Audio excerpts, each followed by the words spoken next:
Hello all, welcome to Kittu vlogs. ఇవాళ మనం రెండు రెసిపీస్ చేసుకుందామండి శనగలతో. ఇవి చాలా హెల్దీ, చాలా ప్రోటీన్ ఉంటుంది వీటిలో. సో దీన్ని మనం రెండు రకాల రెసిపీస్ చేసుకోవచ్చు. ఒకటి, ఇది ఉడకబెట్టుకొని తాలింపు వేసుకోవచ్చు, ఆనియన్స్ పచ్చిమిర్చి అన్నీ వేసుకొని, అదొక టేస్ట్ బాగుంటుంది. ఇంకొకటి ఏంటంటే ఇవే వీటితో గారెలు చేసుకోవచ్చు ఉడకబెట్టుకోకుండా. ఇప్పుడు అవన్నీ ఎలా చేయాలో చూసేద్దాము. ముందు వీటికి కావాల్సిన ఇంగ్రీడియంట్స్ ఏంటో చూసేద్దాము. ఫస్ట్ ఇవి ఓవర్ నైట్ సోక్ చేసి పెట్టుకోవాలండి శనగలు. తర్వాత కల్లుప్పు, ఇవి తాలింపు కండి. ఇవి ఆనియన్స్ ఇలా సన్నగా కట్ చేసి పెట్టుకోండి. కొత్తిమీర, పచ్చిమిర్చి, కొంచెం బియ్యం పిండి గారెల్లోకి, సాల్టు, అల్లం, ఆనియన్స్ ఇలా కొంచెం పెద్ద పెద్దగా కట్ చేసి పెట్టుకోండి, జీలకర్ర, కొంచెం పసుపు. సో ఇప్పుడు ఎలా తయారు చేయాలో చూసేద్దాము. 1 by 1 చెప్పేస్తాను. ఫస్ట్ శనగలు ఉడకబెట్టుకొని తాలింపు ఎలా వేసుకోవాలో చూసేద్దాం. ఫస్ట్ ఓవర్ నైట్ నానబెట్టుకొని ఉన్నాం కదా ఈ శనగలు, ఇవి ఒక ప్రెషర్ కుక్కర్లోకి తీసుకొని ఇలా సరిపడా వాటర్ పోసుకొని మనం కల్లుప్పు యాడ్ చేసుకోవాలండి. 1 టేబుల్ స్పూన్ వరకు యాడ్ చేసుకొని ఒకసారి ఇలా చేతితో కలిపిన తర్వాత మూత పెట్టేసుకొని కనీసం 5 విజిల్స్ రావాలి. విజిల్స్ వచ్చాక స్టవ్ ఆఫ్ చేసుకోవాలి. మీడియం ఫ్లేమ్ మీద 5 విజిల్స్ రావాలండి. 5 విజిల్స్ వచ్చాక స్టెయిన్ చేసుకొని పక్కన పెట్టుకోండి.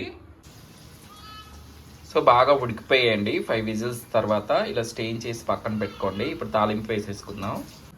ఇలా స్టెయిన్ చేసి పక్కన పెట్టుకోండి. చూడండి మెత్తగా ఉడికిపోయిన, ఇలా నొక్కితే మెత్తగా ఉండాలి. సో ఇప్పుడు తాలింపు పెట్టుకుందాము. మళ్ళీ ఒక ప్యాన్లో ఒక 5 టేబుల్ స్పూన్లు ఆయిల్ వేసుకోండి. డిపెండ్ ఆన్ ద క్వాంటిటీని బట్టి వేసుకోండి ఆయిల్. దాంట్లో కొంచెం తాలింపు గింజలు వేసుకోవాలి. 4 వెల్లుల్లి కూడా వేసుకోండి.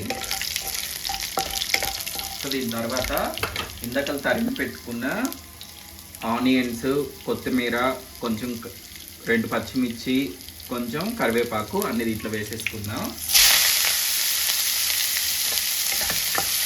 ఇది జస్ట్ ఒక 1 minute వేయించుకుంటే చాలు.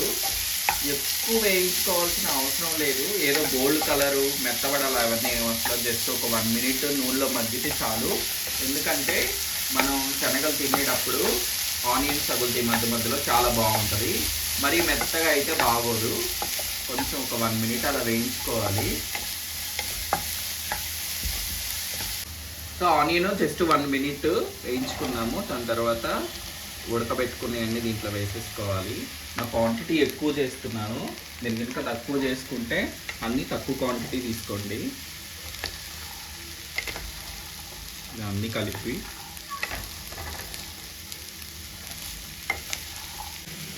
కొంచెం కారం వేసుకోండి. అలాగే మీ దగ్గర చాట్ మసాలా ఉంటే చాట్ మసాలా కూడా యాడ్ చేసుకోవచ్చు, అది ఆప్షనల్. సో ఇలా బాగా కలుపుకొని జస్ట్ ఒక 1 minute ఉంచుకోండి చాలు. తర్వాత స్టవ్ ఆఫ్ చేసుకోండి. చాలా బాగుంటాయండి ఇవి. మీరు కూడా ట్రై చేసి ఉంటే కమెంట్ చేయండి. ఇప్పుడు శనగలతో గారెలు ఎలా తయారు చేసుకోవాలో చూసేద్దాము. ఇవి ఓవర్ నైట్ సోక్ చేసి పెట్టినవి. సో ఇలాగే వేసేసుకోవాలి. బాగా కడిగి పక్కన పెట్టుకోండి, రాళ్ళు ఉంటాయి. సో వీటిల్లోనే ఒక అల్లం ముక్క వేసేసుకోండి. దీంట్లోనే కొత్తిమీర వేసేసుకోండి. అలాగే సాల్ట్ కూడా యాడ్ చేసుకోండి తగినంత. అలాగే పచ్చిమిర్చి మీకు మంటకు తగ్గినట్టు చూసుకొని వేసుకోండి. అంతే. ఇవన్నీ గ్రైండ్ చేసుకోవాలి మెత్తగా. సో ఇలా మిక్సీ జార్లో మిక్సీ వేసుకున్న తర్వాత ఇంత మెత్తగా పట్టుకోవాలి. సో దీని తర్వాత దీంట్లోకి కొంచెం పసుపు యాడ్ చేసుకోండి. కొంచెం పసుపు, కొంచెం జీలకర్ర యాడ్ చేసుకోండి. అలాగే ఆనియన్స్, కరివేపాకు కూడా యాడ్ చేసుకోవాలి.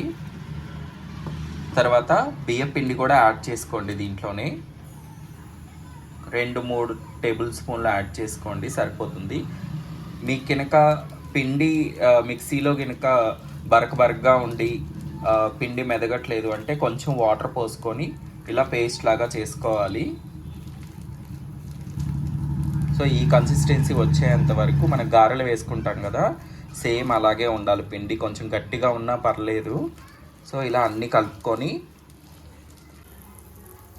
సో ఇప్పుడు అవన్నీ మిక్స్ చేసుకున్న తర్వాత ఒక ప్యాన్ నిండా డీప్ ఫ్రైకి సరిపడా ఆయిల్ అంతా వేసుకొని ఇలా వడల్లాగా, వడలు అంటాం మేము, మీకు గారెలు అంటే గారెలు, వడలు అంటే వడలు. సో ఇలా ఆయిల్లో వేసేసుకోవడమే, వడల్లాగా చేసుకొని. చాలా సింపుల్, చాలా టేస్టీగా ఉంటాయండి. వేసిన వెంటనే కదపకండి, కొంచెం ఒక 1 మినిట్ డీప్ ఫ్రై అయిన తర్వాత కదుపుకోవాలి. సో ఇలా ఒక 2 మినిట్స్ ఆగాక తిప్పేసుకోండి, ఈ కలర్ వస్తాయి. ఇది పొట్టుతో సహా వేసాం కదా మనం, సో ఆ పొట్టు కలర్ ఇవి పైన, అవి కూడా హెల్దీ కదా, సో అందుకని పొట్టుతో సహా వేసాను. సో వాటి వల్ల కొంచెం గార కానీ వడ కానీ క్రిస్పీగా ఉంటాయి. మీరేమంటారో కమెంట్ చేయండి. వీటిని మేమైతే గార అంటాము, హోల్ ఉంటే కనుక వడ అంటాము. సో ఈ కలర్ వచ్చేంత వరకు ఉంచుకొని తీసేసుకోవాలి. చూడండి క్రిస్పీగా ఉంటాయి పైన అంతా. సో ఈ కలర్ వచ్చాక ప్లేట్లోకి తీసేసుకోండి. ఇలా ఒక టిష్యూ పేపర్ వేసేసుకొని ఇలా అన్నీ తీసేసుకోండి.